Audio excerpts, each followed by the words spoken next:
더운 여름을 지나면서 우리가 말씀에 묻자, 우리 신앙생활 가운데 실제로 존재할 수밖에 없는 어려운 질문들, 고민들, 그 가운데 최근엔 우리가 믿음에 대한 질문들을 가지고 성경, 하나님이 주신 책을 열었어요.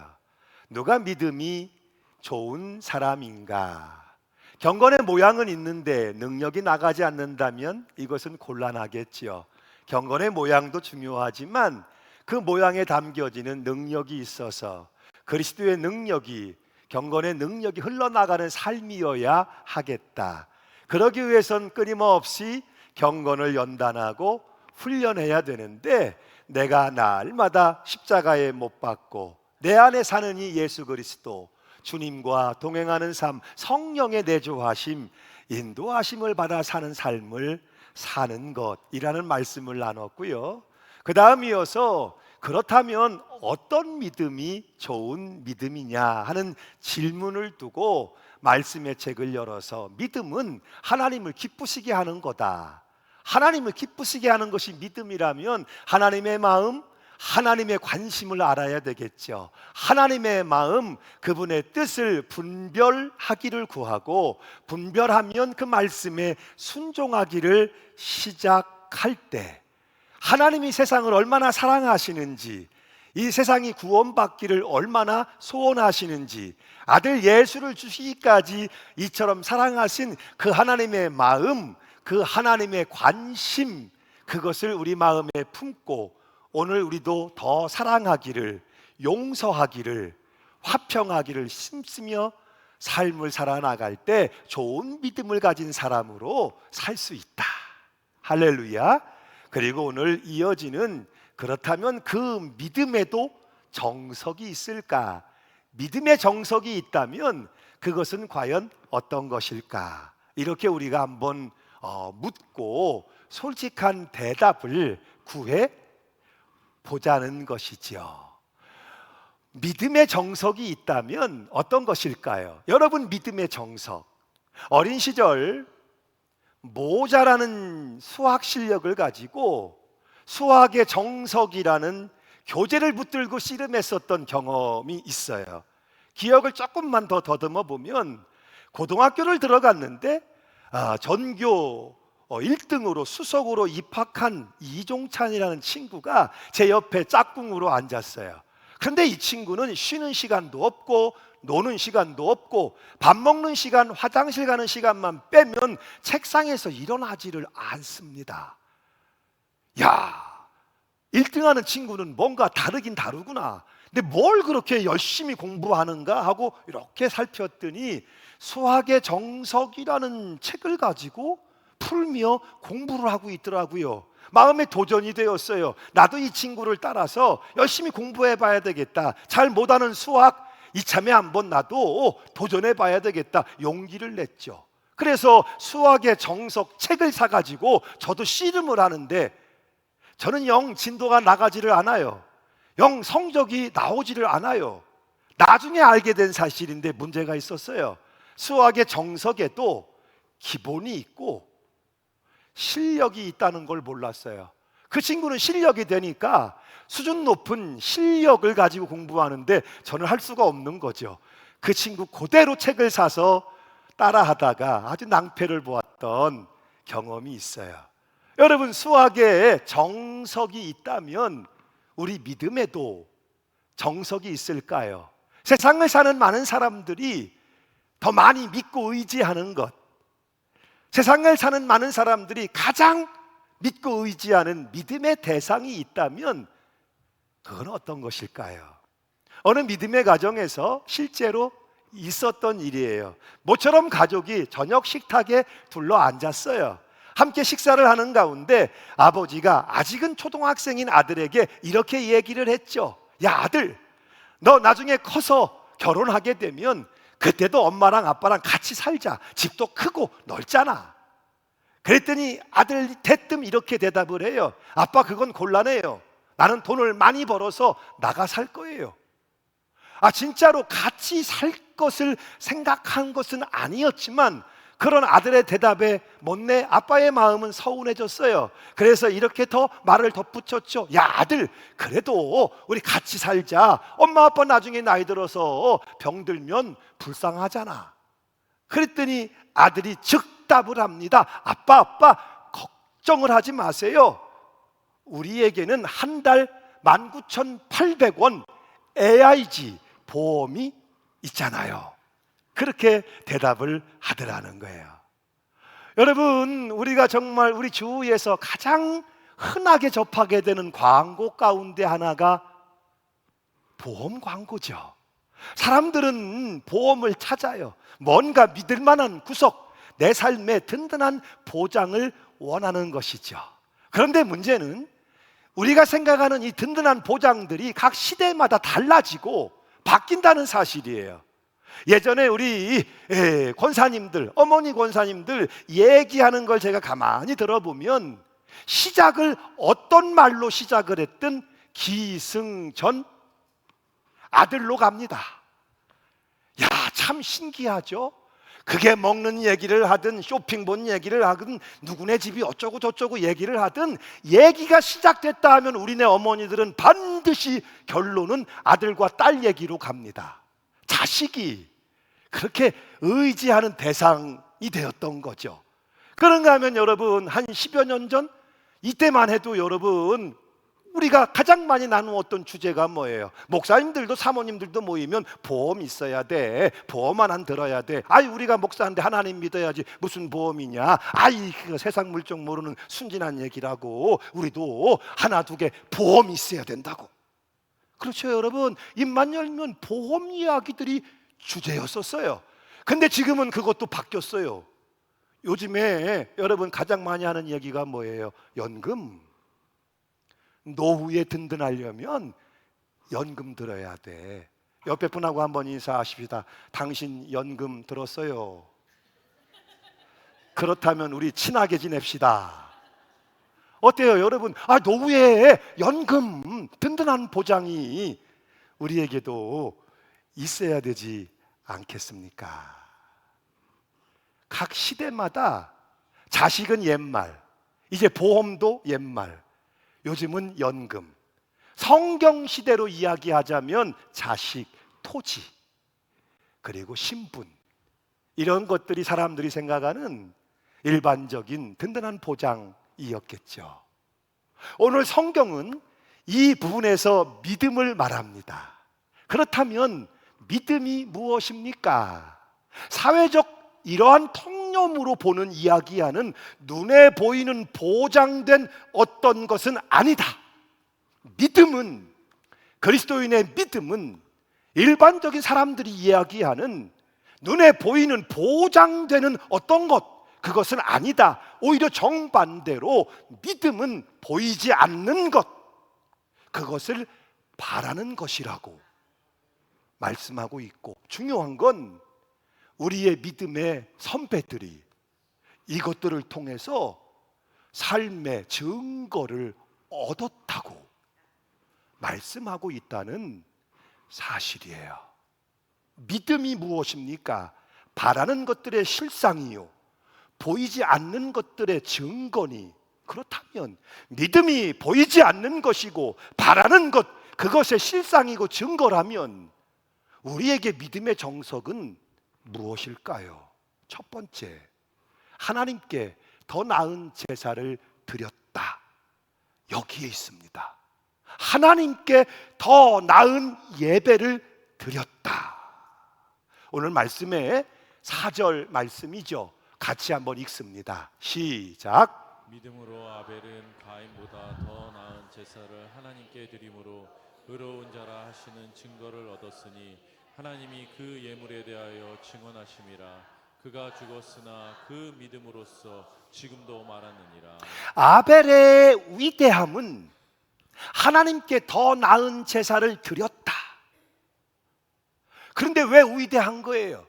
우리도 예배하잖아요. 우리도 제사를 드리잖아요. 그런데 더 나은 제사를 드렸다. 눈에 보이지 않는 하나님인데, 눈에 보이지 않는 하나님 앞에 그분이 받으시기에 마땅한 기뻐하시는 더 나은 제사를 드렸다. 그것이 아벨의 믿음이었다고 말씀해 주고 있어요. 그리고 그 믿음은 오늘도 믿음으로 예배하는 여러분에게 이렇게 묻고 있는 것은 아니겠습니까? 아무도 없는 곳에서, 아무도 아는 이가 나를 바라보지 않는 곳에서 나의 마음은, 나의 삶은 온전히 그분에게 집중될 수 있나요? 당신이 드리는 예배가, 당신이 드리는 제사가 아무도 보지 않아도, 아무도 판단하지 않아도 하나님께 순전하게 드려지는 더 나은 제사, 예배가 되고 있나요? 여러분이 이 예배를 드리기 위하여 집을 나서는 것, 이 예배에 나오기 위하여 길을 걷는 것, 그리고 차를 대는 주차장에서 나의 모습, 그리고 아무도 없는 곳에서 나의 모습. 참된 믿음은 아무도 없는 곳에서 증명될 수밖에 없다는 것이죠. 가인이 하나님을 예배합니다. 아벨이 하나님을 예배합니다. 그 예배를 가인도 준비하며 아벨도 준비합니다. 그때 아무도 없었어요. 아무도 없는 곳에서 예배를 준비하고 있는 것, 코람데오, 하나님 앞에서. 신전의식이죠. 믿음은 하나님을 상대하는 것이기에, 하나님과 관계하는 것이기에 하나님 앞에서 하나님을 예배하는 것. 10,000명이 모여서 예배하든지 100명이 모여서 예배하든지, 아니 나 혼자일지라도, 아무도 없을지라도 여전히 하나님은 계시며 예배를 받으시기에, 우리 믿음의 첫 번째는 하나님께 예배하는 것, 이것이라는 거예요. 여러분도 코로나의 시기를 지나셨잖아요. 정말 충격적인 시간을 우리는 보냈어요. 그 코로나가 한창일 때 제가 휴가를 다녀오게 되었는데, 휴가지에서 어수선하기 짝이 없는 휴가를 보냈어요. 온 신경이 매스컴에 집중돼 있었어요. 정부에서 더 이상 모이지 말아라, 예배를 드리지 말아라, 심지어는 예배자들은 300만 원 벌금을 부과하겠다, 이런 소리들이 끊이지 않고 흘러나올 때, 만일 내가 섬기는 교회 그 예배 현장에서 예배를 폐해야 하는, 문을 닫아야 하는 상황이 온다면 목사로서 나는 어떻게 해야 할까? 혼자서라도 예배를 드려야 하겠다. 누군가 장로님 한 분이라도 목사님 저도 같이 예배를 드릴게요 하고 올라오신다면 정말 감사하겠다. 무슨 얘기예요, 여러분? 기독교의 신앙, 믿음은 가벼운 것이 아니라는 거예요. 오늘도 많은 사람들이 버스 정류장에서 버스가 올 것을 믿고 기다리고 있습니다. 전철을 타고 가며 목적지를 갈 것을 믿기 때문에 그들은 잡담을 하기도 하고 휴대폰을 보기도 하며 이 전철이 목적지를 향해 가는지 염려하거나 근심하지 않습니다. 버스를 기다리고 있는 정류장의 사람들의 믿음, 전철을 타고 가고 있는 승객들의 믿음, 그들의 믿음보다 그리스도인의 믿음은 결코 가벼운 것이 아니다. 여러분이 예배하지 않으면 하나님은 돌들로라도 영광과 예배를 받으시리라고 말씀하고 있는 이유가 여기에 있는 거예요. 아무도 없어도 하나님은 계시며 예배를 받으시기에 오늘도 하나님 앞으로 예배의 자리로 나아가는 것이 첫 번째 믿음이다 라고 아벨은 증거하는 거예요. 끌리는 사람은 1%가 다르다라고 하는 책에서 성공하기 위해서는 겉모습에 신경을 써야 한다, 그렇게 이야기하고 있어요. 뭔가 끌리는 사람들, 비주얼, 옷차림, 스타일, 개성, 뭔가 끌리는 사람들이 성공한다는 거예요. 이 책이 말하고자 하는 중요한 요점이 여기에 있어요. 신은 우리의 마음을 보지만 사람들은 우리의 마음을 보지 못해요. 사람들은 우리의 겉모습을 보기 때문에.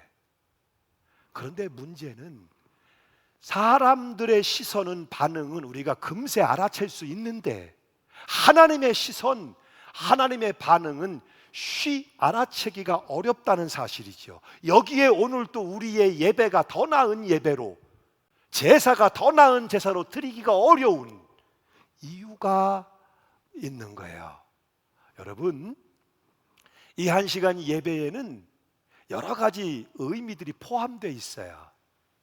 이 예배에 하나님의 부르심 혹은 하나님의 임재, 찬양으로 시작되는 예배, 그리고 마지막 말씀 앞에 우리가 반응하며 결단하며 파송을 받으며 복의 선언이 부어지며 이 예배가 마쳐지기까지, 어제 같은 예배를 오늘 드리고 있고 오늘과 동일한 예배를 내일도 드릴지 모르지만 그 예배의 시간마다, 그리고 순서마다 사실은 매우 중요한 신앙적 의미를 담고 있다는 사실이에요. 그리고 그 의미 모든 것의 핵심엔 예배는 내가 죽는 것이다, 이것이 담겨지고 있고 담겨져야만 한다는 거예요. 예배는 누가 죽는 것이다?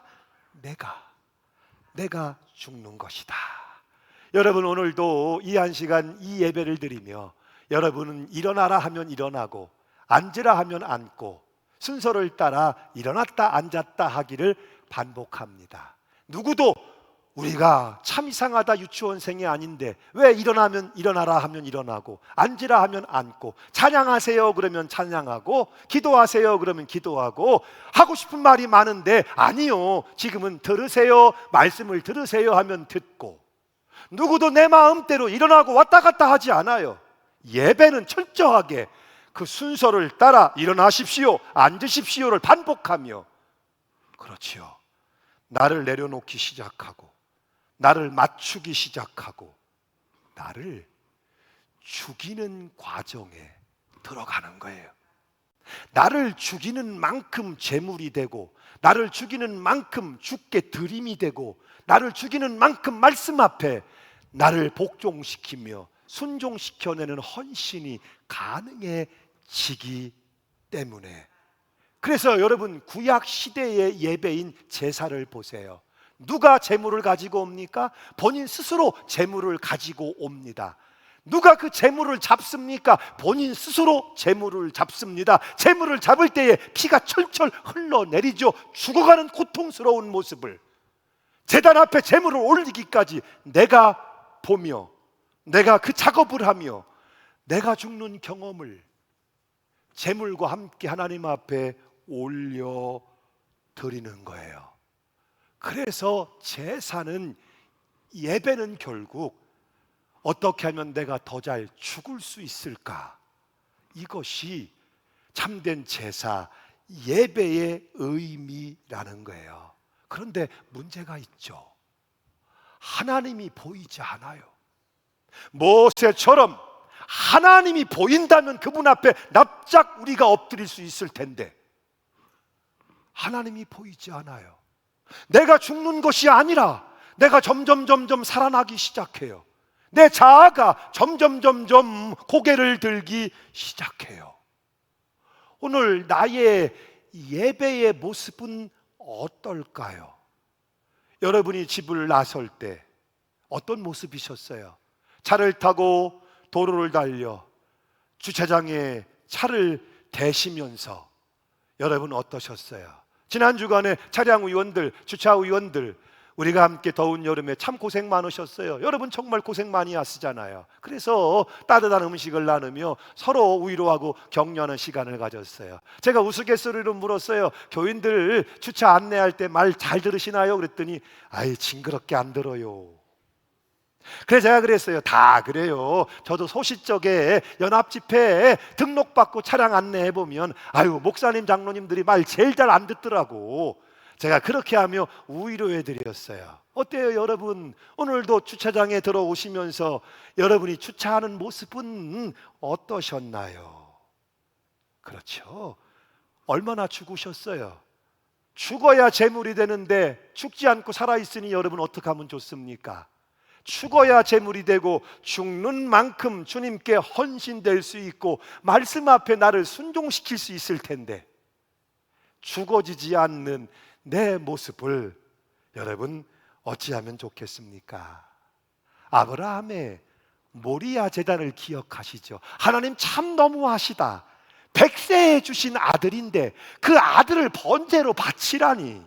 그런데 놀랍죠? 아브라함이 순종합니다. 그래서 제물이 될 이삭과 제물을 쌓아 장작불 지피기 위한 장작짐을 짊어지고 아브라함이 모리아 제단을 향하여 가는데 하필이면 하나님이 지시하신 그 모리아산 훗날에 솔로몬 성전이 세워지는 성전산, 예수님 갈보리산, 골고다 언덕이 있는 바로 그 산을 향해서 아브라함이 나가는데 그 길이 사흘길이었어요.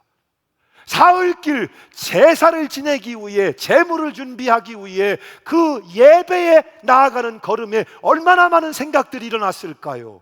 하나님 너무 하시는 거 아니야? 100세에 낳은 아들인데 이 아들을 어떻게 잡지?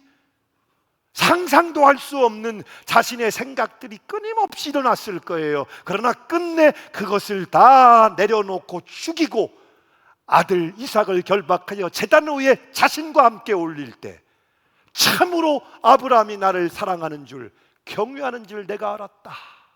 그 믿음이 하나님의 인정하심을 받고 의롭다 하심을 얻게 되지요.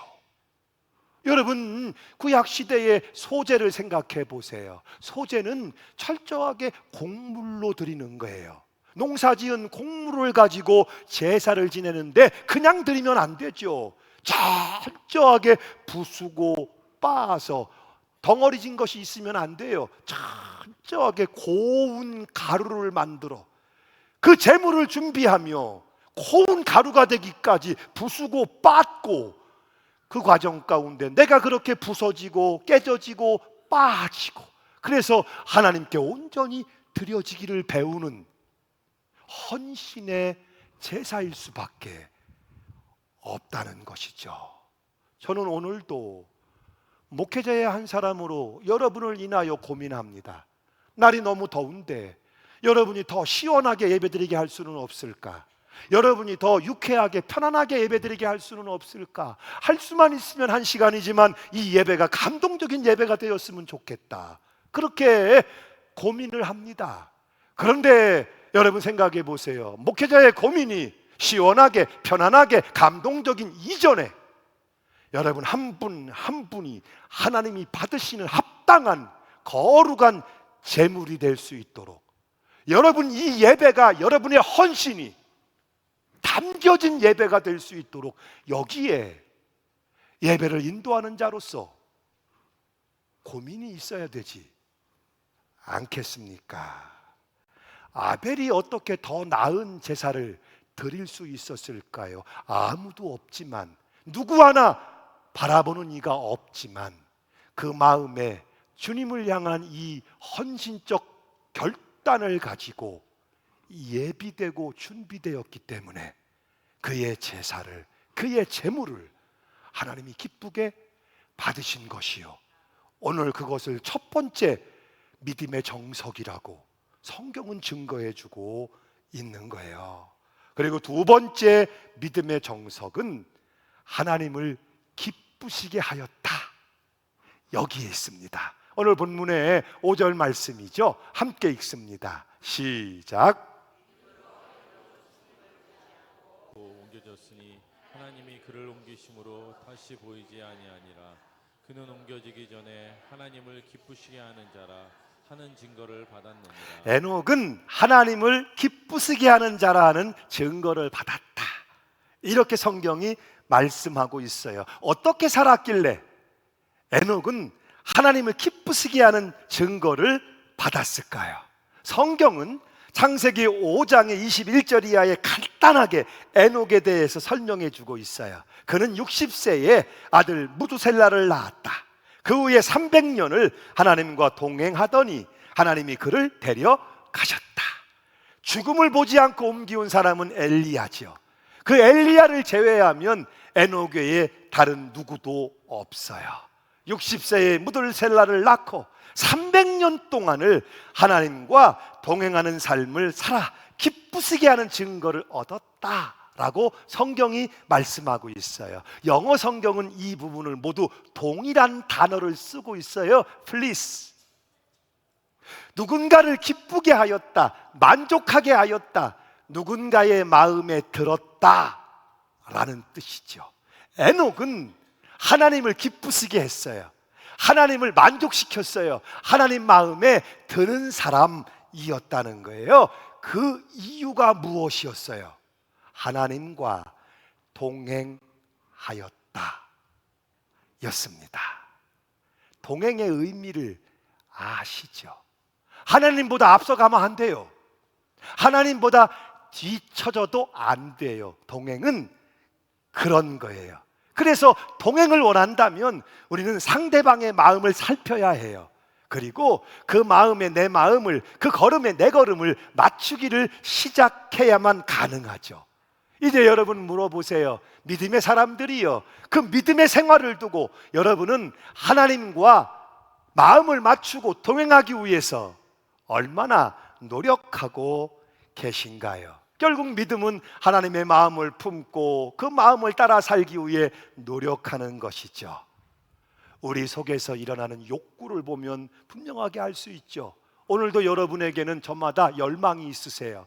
여러분 가슴엔 간절한 열망이 한두 개쯤은 누구든지 있으세요. 그렇다면 그 열망, 간절한 소원이 하나님의 열망과 얼마나 맞춰지고 동일하게 돼서 걸음을 동행하고 있을까요? 소위 하나님과 여러분 사이에 코드가 얼마나 잘 맞느냐. 옆에 분하고 한번 인사하십시다. 하나님과 당신은 코드가 잘 맞으십니까? 여러분 이거 중요하죠. 코드가 맞아야 이해가 되고 대화가 되고 소통이 되죠. 코드가 맞아야. 그래서 크로테르 라파이유는 컬처 코드라는 책에서 이렇게 얘기를 해요. 우리가 세상을 살아가는데 문화를 이해해야 한다. 즉 코드가 같다는 것은 같은 상황과 문화를 보고 같은 해석을 내린다는 것이다. 캐데헌이라는 말을 들어보셨어요? 요즘에 캐데헌 이거 모르면 여러분 대화가 안 돼요. 소통이 안 돼요. K-팝 데몬 헌터스. 하도 매스컴이 시끄러워서 저도 일부러 찾아서 이 영화를 봤어요. 문화를 이해하지 못하면 세대 차이가 그거예요. 대화도 소통도 어려워지는 거예요. 이제 여러분 이걸 물어보라는 거예요. 신앙생활하고 있는 여러분, 믿음은 하나님을 상대하는 건데, 하나님과 관계하는 건데 어때요? 여러분 하나님과 잘 맞으세요? 하나님과 이 코드가 여러분 사이에 잘 맞고 있는가를 여러분 스스로 한번 점검해 볼 필요가 있다는 거예요. 첫째, 거룩해지고자 하는 욕구가 여러분에게 있으세요? 우리는 누구든지 행복해지려는 욕구를 가지고 있어요. 행복해지려는 욕구만큼이나 하나님은 여러분이 거룩하길 원하시거든요. 그렇다면 그 하나님의 요구처럼 우리가 거룩해지고자 하는 열망이 우리 안에 있는가 하는 거예요. 둘째로, 하나님의 영광에 대한 관망이 있는가? 하나님의 이름이, 아버지의 이름이 거룩히 여김을 받으시오며 그분의 이름이 높임, 거룩히 여김을 받게 하기 위해서 내가 손해를, 불이익을 감당할 용의가 있을까요? 이 방향이 분명하다면, 그래요, 나는 신앙생활하면서 부족하지만 내 삶을 통해 하나님의 이름이 거룩히 여김을 받기를 원해요. 이 부분이 분명하다면 결단의 순간에 여러분들이 주저주저하며 머뭇거릴 이유가 없잖아요. 그 방향이 확실하다면, 하나님이 영광 받기를 원함이 내 안에 있는가? 그리고 셋째, 스스로 십자가를 지려는 마음이 있는가? 십자가 피할 수 있어요. 예수님도 십자가 피할 수 있었어요. 그러나 아버지의 뜻이기에 순종하려는 마음이 있기 때문에 십자가는 언제나 순종의 길에서 나타나는 것이죠. 그래서 내가 피할 수 있지만, 내가 눈 감을 수 있지만 기꺼이 이 십자가 내가 집니다. 왜? 그것이 하나님께 순종하는 길임을 알기 때문에. 넷째로, 여러분들에게 하나님의 관점에서 판단하려는 의도가 있는가, 눈에 보이는 대로 하지 마시고 양쪽 말 다 들어봐야 돼요. 한쪽 말만 듣고 속단하지 마시고, 사람도 그런데 하물며 하나님과의 관계 속에서 하나님의 마음, 하나님의 판단, 하나님의 관점, 그건 어떻게 보고 계실까? 하나님이시라면 어떻게 보고 어떻게 하실까? 이 하나님의 관점, 통찰력을 구함이 우리에게 있어야 하지 않을까요? 다섯째, 의로운 삶에 대한 욕구, 용기의 문제죠. 내게 불이익이 된다지만, 손해가 된다지만, 심지어는 그것이 의라면, 믿음이라면 타협하지 않겠습니다. 용기의 문제죠. 그때그때 상황 따라 십자가를 내려놓기도 하고 지기도 하고, 그게 아니고 순교, 내 목숨까지도 그것이 하나님의 뜻이고 의라면 세상과 타협하지 않겠습니다. 이 용기를 구함이 여러분에게 있기를 바랍니다. 그리고 기꺼이 희생하려는 마음이 있는가? 여선교회 회장님을 세워놓았으면 내 마음에 들지 않지만, 나와 생각이 다른 것 같지만, 그럼에도 불구하고 그를 세우기 위하여 나를 맞추고 협력하고 도움이 있습니까? 성가대에 함께 모여서 아름다운 화음과 찬양을 울려내기 위해 주의자와 성가대장과 연주자와 함께 내 목소리 내지 않고, 내 개성 드러내지 않고, 내 멋대로 부르지 않고 그를 존중하며 세우며 맞춤이, 기꺼이 나를 희생함이 있는가? 그리고 마지막 일곱 번째, 신앙은 시간의 초점이 아니라 영혼의 관점에서 보는 것이죠. 흘러가는 시간이 아니라 영원하신 하나님, 영원하신 말씀, 영원한 언약과 천국, 구원의 복음, 이 변치 않는 관점을 가지고 세상을 바라보며 믿음의 삶을 배우고 이루어 나가고 있는가? 그렇죠. 하나님의 마음과 여러분의 마음이 코드가 맞는가? 그래야 동행이 가능하고, 그래야 하나님을 기쁘시게 하고, 믿음은 하나님을 기쁘시게 하는 것이다. 더 나은 제사와 동행하는 삶의 기쁨을 하나님께 드릴 수 있는 거예요. 하나님을 경험하는 삶에서 이렇게 이야기를 해줍니다. 우리의 문제는 하나님의 영이 말씀하시고 나서 긴 토론에 들어가는 것이다. 오늘 이 한 시간 예배 가운데 여러분의 실존을 하나님 앞에 가장된 거, 위장된 거 걷어내고, 내 모습 이대로라는 표현 그대로, 내 모습 그대로 거짓 없이 하나님 앞에 여러분의 속사람 실존을 세워보세요. 하나님의 시선을 느끼고 하나님의 음성을 듣기 위해 애를 쓰며, 내 의지, 내 감정, 내 마음, 내 생각이 있지만 하나님의 마음과 생각에 내 마음과 생각을 맞추기 위해 집중하면서, 주여 말씀해 주세요, 명령해 주세요, 주의 종이 주의 말씀 명령 듣기를 원하나이다. 그리고 주의 말씀이 여러분에게 임할 때, 주의 명령이 여러분의 삶에 주어질 때, 우리는 많은 생각에 잠기거나 토론에 들어가는 것이 아니라 믿음으로 반응해야 하고 삶으로 응답하기를 시작해야만 한다는 것이죠.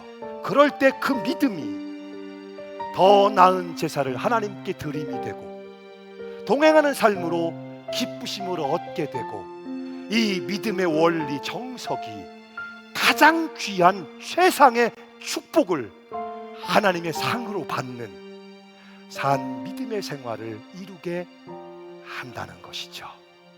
오늘 저와 여러분이 이 믿음을 따라 더 나은 제사를 드리고 하나님과 동행하는 삶을 이루어 가시기를 나 주님의 기쁨 되기 원하네. 고백대로 이루시는 하나님을 경험하게 되시기를 주 예수 이름으로 축원합니다. 아멘.